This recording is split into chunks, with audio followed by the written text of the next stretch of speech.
তাহলে কি মন্ত্রীর বাইরেও কারো পাওয়ারফুল লোক আছে বোঝা দিয়েছে যারা মন্ত্রীর চাইতেও ক্ষমতা রাখে। 91 সালে বিএনপি যখন সরকার গঠন করতে পারছিলেন না, সরকার গঠন করার মতো আসন পাননি, তখন জামাত নিঃস্বার্থভাবে বিএনপিকে সরকার গঠনের সমর্থন দিয়েছে। বহু লোক বিএনপিতে আছে যারা রাষ্ট্রপতি হওয়ার মতো লোক, কিন্তু এরকম একজন বিতর্কিত ব্যক্তিকে কেন রাষ্ট্রপতি রাখছে এটা বিএনপি ভালো বলতে পারবেন। যে সকল অভিজ্ঞ কর্মকর্তারা ফেসিবাদের আমলে ওএসডি হয়েছিল, আবার এখনো তাদেরকে ওএসডি করা হচ্ছে, কিন্তু আমরা লক্ষ্য করছি ফেসিবাদের দোসর যারা, তারা কিন্তু অন্তর্বর্তীকালীন সরকারের সময় তারা বহাল ছিল। আমরা তখনও বলেছি, এখনো বহাল আছে। উল্লাপাড়া সলঙ্গার সর্বস্তরের জনগণকে মাননীয় স্পিকার, আমি শুরুতেই শ্রদ্ধার সাথে স্মরণ করছি মুক্তিযুদ্ধে যারা জীবন দিয়েছেন এবং বাংলাদেশে বিভিন্ন সময়ে যারা দেশকে মুক্ত রাখার জন্য, দেশের মানুষের অধিকার প্রতিষ্ঠার জন্য জীবন দিয়েছে। সবশেষে জুলাই গণ অভ্যুত্থানে যারা জীবন দিয়েছেন সেই সকল বীর শহীদদেরকে আমি শ্রদ্ধার সাথে স্মরণ করছি। মুক্তিযুদ্ধে যারা জীবন দিয়েছেন তাদের জন্য এজন্যই আমি স্মরণ করি, তারা আমাদেরকে একটা স্বাধীন বাংলাদেশ, নতুন বাংলাদেশ দিয়েছে।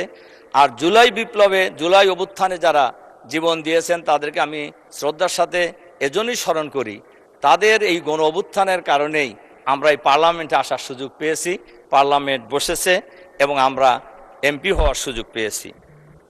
মাননীয় স্পিকার, আমি শুরুতেই রাষ্ট্রপতির ভাষণের উপরে ধন্যবাদ দিতে পারছি না, এই কারণেই যে রাষ্ট্রপতি গত গণ হত্যার সাথে সরাসরি জড়িত, উনি শেখ হাসিনার কোনো কাজকেই অপছন্দও করেন নাই, নিষেধও করেন নাই, বরং তার সকল কাজকে তিনি নির্বিঘ্নে সহযোগিতা করে গিয়েছেন।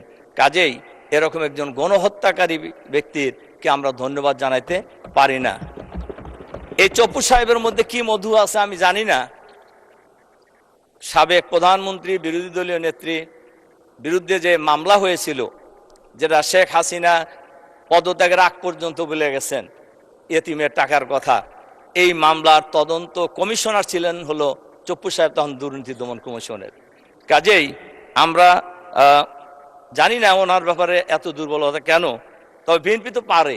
বিএনপির এক সময়ের মহাসচিব বি চৌধুরীকে রাষ্ট্রপতি থেকে সরাই দিতে সময় লাগে নাই, নতুন রাষ্ট্রপতি হয়েছে।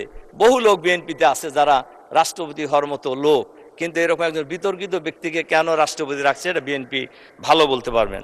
মাননীয় স্পিকার, সরকারি দলের বক্তব্য আমরা শুনছি, আমরা শুরুর থেকেই লক্ষ্য করছি দেশে আর কোনো সমস্যা নাই। সরকারি দলের লোকদের বক্তব্য শুনলে মনে হয় দেশে আর কোনো সমস্যা নাই, সমস্যা হলো বিরোধী দল। এবং উঠার পর থেকেই দেখি বিরোধী দলের ব্যাপারে, বিরোধী দলের বিরুদ্ধে বিভিন্ন কথা বলা হচ্ছে। আমাদের নেতা আজহারুল ইসলাম সাহেব একটু আগে বলে গেছেন, 91 সালে বিএনপি যখন সরকার গঠন করতে পারছিলেন না, সরকার গঠন করার মতো আসন পাননি, তখন জামাত নিঃস্বার্থভাবে বিএনপিকে সরকার গঠনের সমর্থন দিয়েছে। এটা কি বিএনপির কৃতজ্ঞতা স্বীকার করা উচিত নয়? আমরা 97 সাল থেকে একসাথে আন্দোলন, একসাথে নির্বাচন, একসাথে সরকার গঠন, এইভাবে আন্দোলন হয়েছে, নির্বাচন হয়েছে, সরকার গঠন হয়েছে। সেই সরকারে জামাত ইসলামীর মন্ত্রী ছিল 2 জন। এটা জামাত এবং বিএনপির মধ্যে যে একটা সেতু বন্ধন ছিল, এটাই তো বোঝা যায়। কিন্তু এরপর থেকে জুলাই বিপ্লব, জুলাই গণ অভ্যুত্থান পর্যন্ত আমরা তো প্রায় একসাথেই ছিলাম। তখন তো কেউ সমস্যার কথা বলেন নাই। এবং বলা যায় এই স্বৈরাচারী আমলে এইখানে আমরা যারা আছি অনেকেই বলেছেন, আমাদের সরকারি দলের বন্ধুরা বলেছেন, আমাদের বিরোধী দলের বন্ধুরা বলেছেন যে আমরা এখানে জুলুম নির্যাতনের শিকার হই নাই, এরকম লোকের সংখ্যা খুবই কম পাওয়া যাবে। যেমন আমি এবং আমার পরিবার ফেসিবাদের আমলে জুলুম নির্যাতনের শিকার হয়েছি। আমাকে 2 পায়ে লোহার বেরি, কোমরে লোহার বেরি, 2 হাতে হ্যান্ডকাপ পরিয়ে বিভিন্ন দেশের বিভিন্ন কারাগারে ঘুরানো হতো। এরপরে আমি প্রায় 45 দিন আমাকে রিমান্ডে রাখা হয়েছিল। এরপরে আমার বড় ছেলে, তখন 16 সালের কথা, এসএসসি পরীক্ষার হল থেকে নিয়ে তাকে গুম করে দেওয়া হয়েছিল, তার দুইটা চোখের রেটিনার পর্দা জুলুম নির্যাতন চালিয়ে ছিঁড়ে ফেলানো হয়েছে। তো এই জুলুম নির্যাতন শিকার তো আমরা সবাই হয়েছি, কিন্তু এত তাড়াতাড়ি এই নির্বাচনের পরেই আমরা জামাত এত খারাপ হয়ে গেলাম যে এখন বাংলাদেশে কোনো জিনিসপত্রের ঊর্ধ্বগতির কোনো কথা নাই, তেলের দাম বৃদ্ধি পাচ্ছে এ ব্যাপারে কোনো বক্তব্য নাই, আইন শৃঙ্খলা পরিস্থিতির মারাত্মক অবনতি হয়েছে সারা দেশে, এ ব্যাপারে সরকারি দলের কোনো বক্তব্য নাই, বক্তব্য হলো জামাত ইসলামী। মাননীয় স্পিকার, এজন্য আমি এরপরে যে কয়টা কথা আমি আপনাদেরকে বলতে চাই যে স্বৈরাচারী সরকার এখন আমরা সংসদে দেখছি অনেকেই অনেক বড় বড় কথা আমরা কিন্তু বলতেছি। ফ্যাসিবাদী সরকারের পতন তো 13 সালই হয়ে যাওয়ার কথা ছিল। তদানীন্তন বিরোধী দলীয় নেত্রী বেগম খালেদা জিয়া আমাদের সবার মনে থাকার কথা, এই সংসদে আমরা যারা আছি। মাননীয় স্পিকার, আপনারও মনে আছে নিশ্চয়ই, মার্চ ফর ডেমোক্রেসির কর্মসূচি ছিল ঢাকায় 29শে ডিসেম্বর। এই খবর তো কারোরই অজানা কথা নয়, সবাই জেনেছি, মনে করতেন যে ওই দিনই সরকারের পতন হয়ে যাবে। 13 সাল, হ্যাঁ 13 সাল 29শে ডিসেম্বর ছিল এই প্রোগ্রাম। কিন্তু সেই নির্বাচন, সেই প্রোগ্রামে এই যে আমাদের মাননীয় মহাসচিব সাহেব এর সাক্ষী, আমরা মিটিং করেছি আগের দিন, যে মিটিংয়ে সর্বশেষ মিটিং যেটা হয়েছিল, আমাদের বিরোধী দলীয় নেতাও ছিলেন সেই মিটিংয়ে। এরপরে আমাদের যে মাননীয় মন্ত্রী, আমাদের পরিবেশ মন্ত্রীও ছিলেন, মহাসচিব তো ছিলেনই, গুলশানের একটা বাসায়, সেখানে ব্যাপক পরিকল্পনা নেওয়া হয়েছিল। সারা বাংলাদেশ থেকে লক্ষ লক্ষ লোক সেদিন ঢাকায় এসেছিলেন এবং ওই দিনই সবাই ধারণা করে নিয়েছিলেন আজকে সরকারের পতন হয়ে যাবে। কিন্তু আমরা দেখলাম 2 জনের ফোন ছাড়া সব ফোন বন্ধ, ম্যাডামের ফোন খোলা আর মহাসচিবের ফোন খোলা, উনি ছিলেন মাঠে আমাদের সাথে। আর আমাদের জামাত শিবিরের লোকেরা মিছিল বের করে কয়েকজন ইতিমধ্যে শহীদ হয়ে গেল রামপুরায়। কাজেই আমরা যে এত আন্দোলন করলাম, ওই দিন সবার ফোন বন্ধ ছিল কেন, এটা কি কোনোদিন জানার সুযোগ হয়েছে জাতির? মাননীয় স্পিকার, আমি আরেকটা ঘটনা বলি, শাপলা চত্বরের ব্যাপারেও কিন্তু সেম ঘটনাই হয়েছে। শাপলা চত্বরের দিন ম্যাডাম বিরোধী দলীয় নেত্রী হিসেবে সবাইকে মাঠে নামার জন্য আহ্বান জানিয়েছিলেন, কিন্তু আসলে কি কেউ নামছিলেন? সেখানে আমাদের অনেক লোক শহীদ হয়েছে, আমাদের আলেম ওলামারা শহীদ হয়েছেন, কিন্তু ওই দিনও একটা সুযোগ সরকার পতনের কিন্তু ছিল, কিন্তু আমরা কিন্তু সে কাজটা আসলে করতে পারি নাই। মাননীয় স্পিকার, কাজেই আমরা সেদিন কিন্তু, এবং সর্বশেষ আমাদের মহাসচিব মনে থাকার কথা, আমরা প্রস্তাব দিয়েছিলাম যে ম্যাডাম সকাল থেকে কাজের মেয়ে ফাতেমাকে নিয়ে বালির টাকের সামনে পতাকা নিয়ে দাঁড়ায় আছে, অন্তত আমরা চলেন বিএনপি এবং জামাত মিলে একটা মিছিল সেদিকে দেই, কিন্তু সেদিন কিন্তু সেই সুযোগ আমাদের হয় নাই। মাননীয় স্পিকার, এরপরে জুলাই বিপ্লবে অনেকেই অনেক কথা বলেছেন। জুলাই বিপ্লবের বা জুলাই অভ্যুত্থানের একক দাবিদার আমরা কোনো সময় ছিলাম না, আমাদের নেতা, বিরোধী দলীয় নেতাও কোনো সময় বলে নাই যে এটা শুধু আমরাই করেছি। কিন্তু আপনারা নিজেরা বলেন কেন যে আমরা এটা বলছি? আমরা তো বলি নাই কোনো সময় যে এটা আমরা নিজেরা করছি। তার কারণে এই আন্দোলনের সাথে সবাই জড়িত। তবে এটা তো সঠিক, ছাত্ররাই তো আন্দোলন শুরু করেছে এবং ছাত্রদের নেতৃত্বেই আন্দোলনের সমাপ্তি হয়েছে। কাজেই এই আন্দোলনে আমাদের নেতা, বিরোধী দলীয় নেতা ডাক্তার শফিকুর রহমান সাহেব ছাত্রদেরকেও গাইড করেছেন, জামাতকেও গাইড করেছেন। উনি আন্দোলন ওনার জায়গা থেকে যেভাবে গাইড করার দরকার সেভাবে গাইড করেছেন, বিএনপিও গাইড করেছেন, সবাই গাইড করেছেন, এবং সবাই মিলে যার যার জায়গা থেকে আন্দোলনের মধ্য দিয়েই ফ্যাসিবাদী সরকারের পতন হয়েছে। ফ্যাসিবাদী সরকারের পতন হওয়ার পর আমরা একটি নতুন পরিবেশ পেলাম। এই পরিবেশে এরপরে ঐক্যমত কমিশন হলো, সেখানে সংস্কার কমিশন হয়েছে। ঐক্যমত কমিশনে আমি নিজেও সেখানকার একজন সদস্য ছিলাম, আমরা গিয়েছি। এই যে একদিনে গণভোট এবং জাতীয় সংসদ নির্বাচন, এই প্রস্তাব তো বিএনপির, এই যে মাননীয় স্বরাষ্ট্রমন্ত্রী এখানে আছেন, ওনার প্রস্তাব এটা, একদিনে গণভোট এবং জাতীয় সংসদ নির্বাচন, এবং সেই নির্বাচন হয়েছে। আমি মাঝখানের ইতিহাস আর বলতে চাই না। নির্বাচনে আমরা আগাগোড়ে আলাদা বলছিলাম, কিন্তু আমাদের মাননীয় স্বরাষ্ট্রমন্ত্রীর প্রস্তাবেই কিন্তু একদিনে নির্বাচনটা হয়েছে এবং সেই নির্বাচনে গণভোটে হার পক্ষে প্রায় 70% মানুষ ভোট দিয়েছে। এখন এই গণভোটের রায় কার্যকর করা নিয়েই কিন্তু এখন বিপত্তি দেখা দিয়েছে। আমরা বলছি যে গণভোট আমরা অক্ষরে অক্ষরে পালন করব। আমার প্রশ্ন হলো, তাহলে গণভোটের রায় মানতে কি বলে জুলাই সনদ আমরা অক্ষরে অক্ষরে পালন করব। আমার প্রশ্ন হলো, তাহলে গণভোটের রায় বাস্তবায়ন করতে অসুবিধাটা কোথায়? এখানে তো অসুবিধা থাকার কথা নয়, এবং এটা যদি আমরা করি তাহলে বহু সমস্যারই সমাধান একসাথে হয়ে যাবে বলে আমি মনে করি। মাননীয় স্পিকার, আমরা সবসময় সংবিধানের কথা বলতেছি। এই সংবিধানের কথা শুনলেই আমার কাছে মনে হয় ফ্যাসিবাদী সরকারের সময় যে মহাসচিব ছিলেন, ওনার আর একটা নামও ছিল, আমি নাম বলতে চাই না, উনি কিন্তু সংসদেও বলছেন, বাইরেও বলছেন এবং অনেক অঙ্গভঙ্গি করেই বলছেন যে যে যাই বলুক আমরা সংবিধান থেকে এক চুলো নড়ব না। সংবিধান কার জন্য?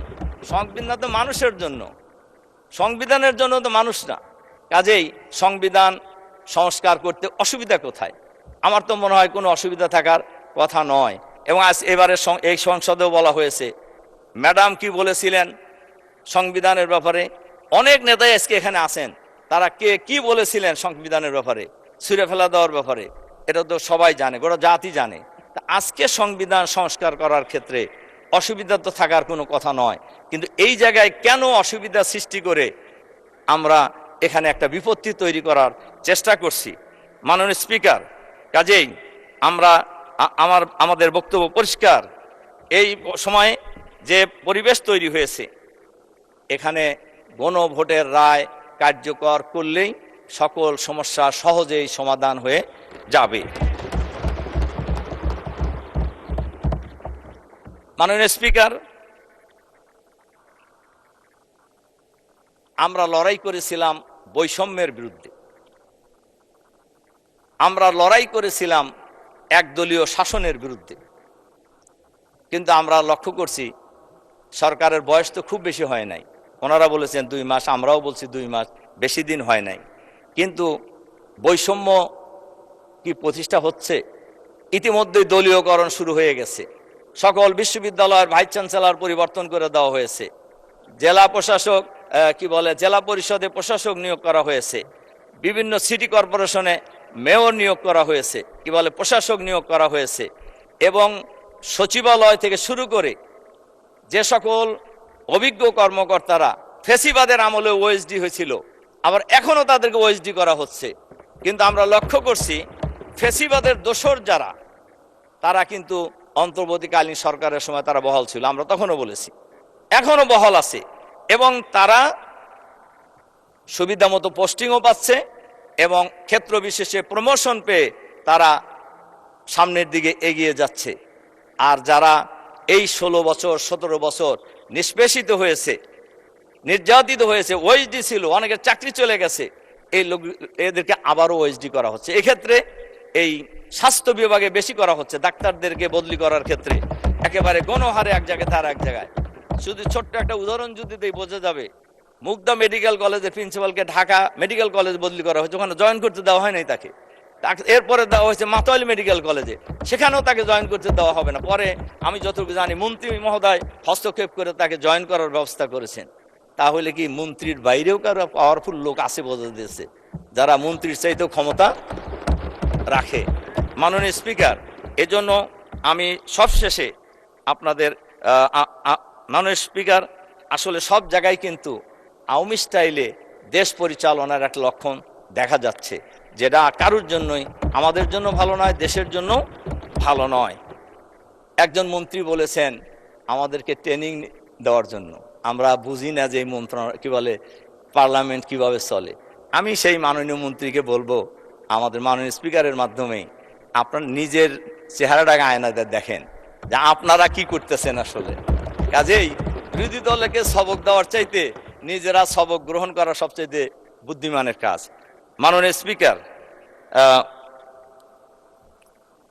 সবশেষে আমি আমার নির্বাচনী এলাকার ব্যাপারে কয়েকটি কথা আমাকে বলতে চাই। আমি বিনীত অনুরোধ করব আমাকে কয়েক মিনিট সময় বাড়িয়ে দেবেন। মাননীয় স্পিকার, আমার নির্বাচনী এলাকা সিরাজগঞ্জ, উল্লাপাড়া, সলঙ্গা। আমার এখানে ভোটার প্রায় 5 লাখের কাছাকাছি, প্রায় 7 লক্ষ লোকের বসবাস। এইখানে এর মধ্যে একটি সলঙ্গা একটা এরিয়া আছে, যেটা বলা যায় উত্তরবঙ্গের প্রবেশদ্বার, এবং সবাই সে জায়গাটাও আমরা চিনি, যেহেতু উত্তরবঙ্গ যাইতে হলেই ওই এলাকার উপর দিয়ে যেতে হবে। সলঙ্গা এমন একটা জায়গা, ব্রিটিশ বিরোধী আন্দোলনের অন্যতম একটা সূতিকা। মাননীয় সদস্য 2 মিনিটের মধ্যে শেষ করেন।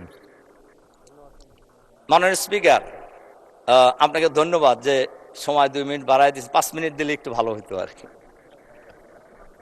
মাননীয় সদস্য, মন্ত্রীরা 7 মিনিট 6 মিনিট করে বলেছে, আপনি 15 মিনিট অলরেডি বলেছেন, আরো 2 মিনিট অ্যাড করলাম, 17 মিনিট।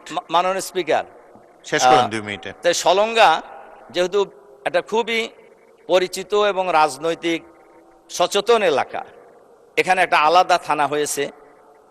এই থানার এই এলাকায় একটা পৌরসভা হওয়ার জন্য আমি মাননীয় আমাদের মন্ত্রীকে অনুরোধ করব এই সলঙ্গাকে পৌরসভায় রূপান্তর করা এবং একটি নতুন পৌরসভা দেওয়া এবং পর্যায়ক্রমে এটাকে একটা উপজেলায় রূপান্তর করার জন্য আমি বিনীতভাবে অনুরোধ করছি।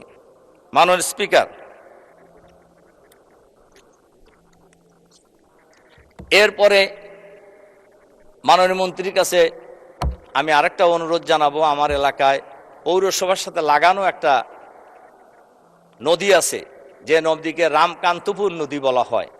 এখানে নদী পৌরসভার সাথে লাগানো, কিন্তু নদীর ওপারেই গ্রাম, পুরো একটা ইউনিয়ন, এবং এই ইউনিয়নের সাথে আমার সিরাজগঞ্জের আমাদের মাননীয় মন্ত্রী, খনিজ সম্পদ মন্ত্রী আছে, উনি জানেন, ওনার নির্বাচনী এলাকার লোকজনও এই নদী পার হয়ে যাতায়াত করে।